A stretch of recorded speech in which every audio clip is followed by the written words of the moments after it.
સમયના બુલેટિનની શરૂઆત કરી મહત્વના સમાચારથી કે જ્યાં ગાંધીનગર વિધાનસભામાં ગુંજ્યો રાધનપુર અંધાપા કાંડનો મુદ્દો। પાટણના ધારાસભ્ય કિરીટ પટેલે ઉઠાવ્યો રાધનપુર અંધાપા કાંડનો મુદ્દો। માણેકલાલ નાથાલાલ વખારિયા સર્વોદય આંખની હોસ્પિટલમાં આ ઘટના બની હતી।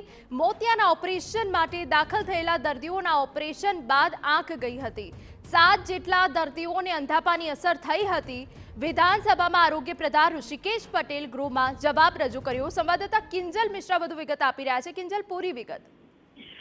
જી બિલકુલ, આ જે મુદ્દો હતો તે વિપક્ષ દ્વારા ઉઠાવવામાં આવ્યો હતો। તેની અંદર જ્યારે જવાબ રજૂ કર્યો છે ગૃહની અંદર ત્યારે એવું કહેવામાં આવ્યું છે કે 5 જેટલા દર્દીઓ છે તેમની દ્રષ્ટિ સુધારા ઉપર છે, તેની સાથે જ 2 જેટલા દર્દીઓની સારવાર છે તે ચાલુ છે। 3 દર્દીઓને રજા આપવામાં આવી છે। હોસ્પિટલની અંદર કામગીરી ચાલી રહી છે। હોસ્પિટલના જે પણ ઓપરેશન થિયેટર હતા તેને બંધ કરવામાં આવ્યા છે। દર્દીઓ માટે તમામ જરૂરી પગલાં છે તે લેવામાં આવ્યા છે।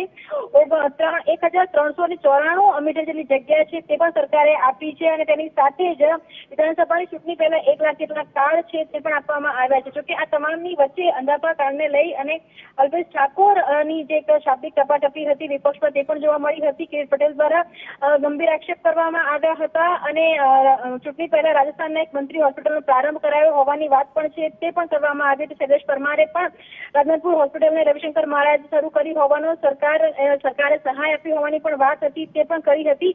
જે મુદ્દે શૈલેષ પરમાર અને અલ્પેશ ઠાકોર વચ્ચે ચકમક જરી હતી, પરંતુ જો આરોગ્ય મંત્રીના જવાબની વાત કરવામાં આવે તો તમામ જે પગલાં છે તે લેવામાં આવ્યા છે અને દર્દીઓની હાલત સુધારા ઉપર છે તેવી વાત કરવામાં આવી છે ગૃહમાં।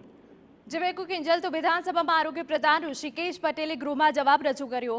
હોસ્પિટલ દ્વારા નિયમોમાં ચૂક કરી હોવાનું જણાવ્યું। એ સિવાય તાત્કાલિક જાણ થતાં હોસ્પિટલમાં તપાસ માટે ટીમ મોકલવામાં આવી। 5 દર્દીઓની દ્રષ્ટિ સુધારા ઉપર છે, 2 દર્દીઓની સારવાર હજુ ચાલુ છે, 3 દર્દીઓને રજા અપાઈ છે।